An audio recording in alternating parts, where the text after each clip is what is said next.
हमने इनको अंग्रेजों के साथ चाय पर चर्चा करते हुए देखा था, तो जो चाय बेचने की बात करते थे हमने उनको देश बेचते हुए रंगे हाथ पकड़ लिया है। तो जो लोग नागपुर को संघ भूमि बनाना चाहते हैं उनको हम चुनौती देना चाहते हैं, जब तक इस देश में एक भी कांग्रेसी कार्यकर्ता जिंदा रहेगा, अपने रक्त के आखिरी कतरे तक नागपुर को संघ भूमि नहीं दीक्षा भूमि बना करके रखेगा। इस बात को याद रखिएगा। जिस देश में हत्यारों का गाना गाया जा रहा है उस देश में महात्मा गांधी पैदा हुए हैं। हम तैयार हैं इस देश के संविधान की रक्षा करने के लिए, हम तैयार हैं इस देश की जमहूरियत को बचाए रखने के लिए, हम तैयार हैं इस देश में कमर तोड़ महंगाई को समाप्त करने के लिए।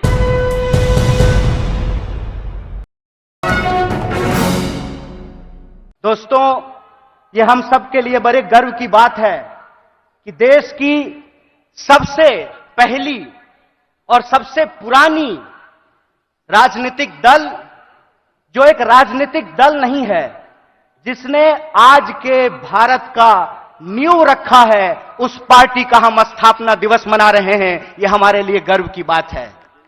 जब हम अपने पार्टी की स्थापना दिवस मना रहे हैं तो हमको कुछ बात अपने दिमाग में, अपने जहन में उतारने की जरूरत है। सबसे पहली बात यह है कि जब हम नागपुर में यहां मना रहे हैं तो जो लोग नागपुर को संघ भूमि बनाना चाहते हैं उनको हम चुनौती देना चाहते हैं, जब तक कांग्रेस पार्टी जिंदा रहेगी, जब तक इस देश में एक भी कांग्रेसी कार्यकर्ता जिंदा रहेगा, अपने रक्त के आखिरी कतरे तक नागपुर को संघ भूमि नहीं दीक्षा भूमि बना करके रखेगा। इस बात को याद रखिएगा।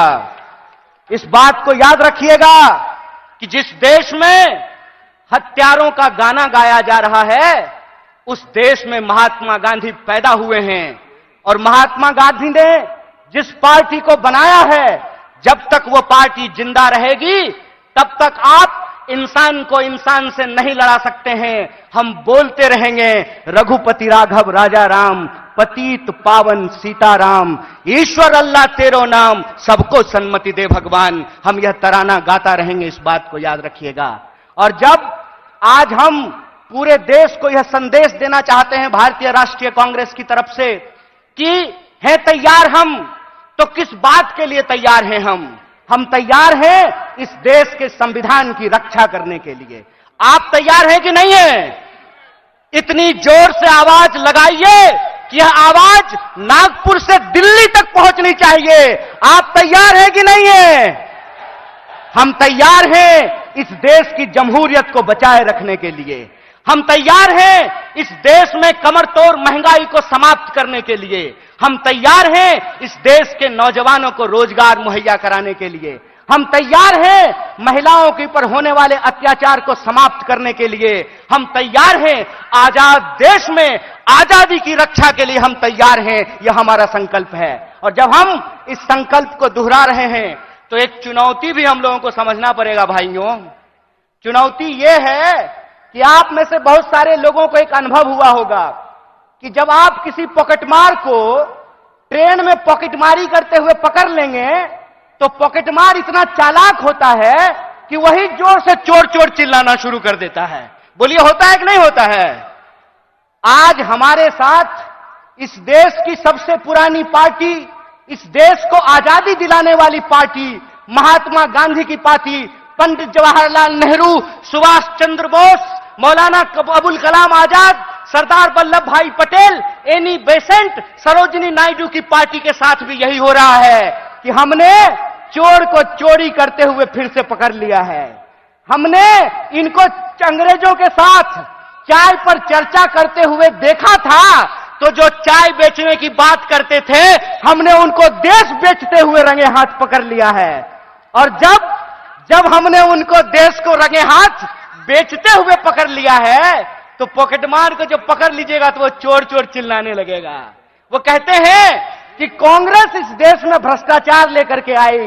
एक सवाल हम पूछना चाहते हैं, आज आप कांग्रेस के नेताओं के घर पे ईडी भेजते हैं, परसों जया शाह के पिताजी से वही कांग्रेस का नेता अगर फोन पे सेटिंग कर ले तो वो ईडी जो है अपना रास्ता कैसे भूल जाती है, वो पता कैसे भूल जाती है। इसका मतलब यह है कि जो पार्टी देश की पार्टी है, उस पार्टी को देश के आम लोगों के नजर में बदनाम किया गया है। और देश के आम लोगों के नजर में इसलिए बदनाम किया गया है कि अगर आप कांग्रेस के प्रति अपनी भावना छोड़ देंगे तो देश में कोई आपकी बात करने वाला नहीं रहेगा। इस बात को याद रखिएगा।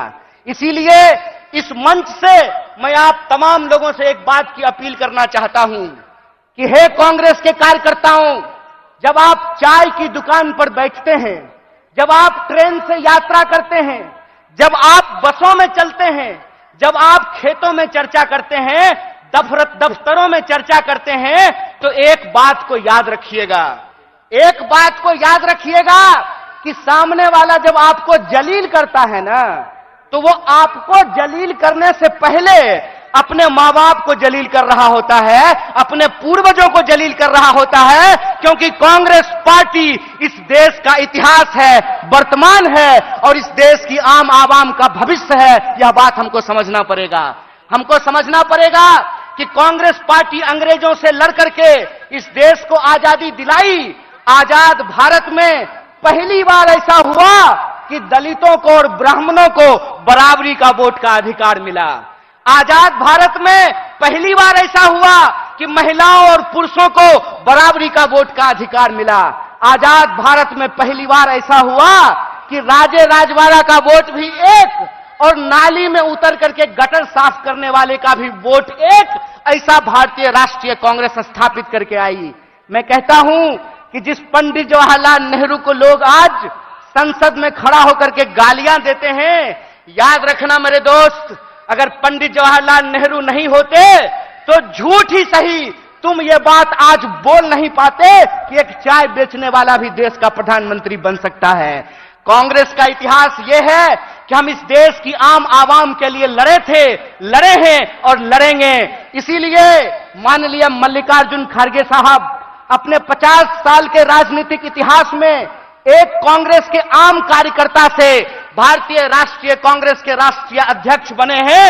यह है कांग्रेस पार्टी का लोकतांत्रिक इतिहास, यह है इस देश का इतिहास। इसीलिए आप तमाम कार्यकर्ताओं से मैं अपील करना चाहता हूं कि आज जो देश की हालत है, जिस तरीके से किसान आत्महत्या कर रहे हैं, जिस तरीके से हर घंटे नौजवान आत्महत्या कर रहा है, इसीलिए हमको इस संकल्प के साथ चलना पड़ेगा कि ये हमारी कांग्रेस है, हम सब की कांग्रेस है, यह हमारा देश है, हम सब का देश है और इसको बचाने के लिए अपने शरीर के आखिरी खून के बूंद तक हमको संघर्ष करना पड़ेगा। तो आप बताइए, चुनावी हार जीत अपनी जगह पे है, देश बचाने के लिए, संविधान बचाने के लिए, सबको शिक्षा के लिए, सबको काम के लिए आप तैयार हैं कि नहीं हैं? अगर आप तैयार हैं तो आखिरी बात बोल करके मैं अपनी बात को खत्म करूंगा। हमारी रगों में उन पूर्वजों का खून बहता है जिन्होंने इस देश को अंग्रेजों की 200 साल की गुलामी से आजादी दिलाई थी। जब हमारे पुरखे अंग्रेजों की टैंक से नहीं डरे, जब हमारे पुरखे बलिदानियों का इतिहास बनाया, जब हमारे पुरखे फांसी के फंदे को हंसते हंसते चूम लिया, तो तुम एक बात जान लो भाई, तुम्हारा जो फ्रंटल ऑर्गेनाइजेशन है ना, ईडी और सीबीआई, उससे हम घड़ी घंट नहीं डरने वाले हैं। आप लोग डरने वाले हैं क्या? तो इस देश की बचाने की लड़ाई में सबको शिक्षा के लिए, सबको काम के लिए और इस देश के हर आवाम को बराबर के आत्मसम्मान के लिए आप संघर्ष करेंगे कि नहीं करेंगे? अगर हम पूरी तरह से संघर्ष करेंगे तो आखिरी अपील के साथ, आखिरी बात के साथ अपनी बात खत्म करता हूं कि कहते हैं कि कैसे आकाश में सुराख नहीं हो सकता, एक पत्थर तो तबीयत से उछालो यारो।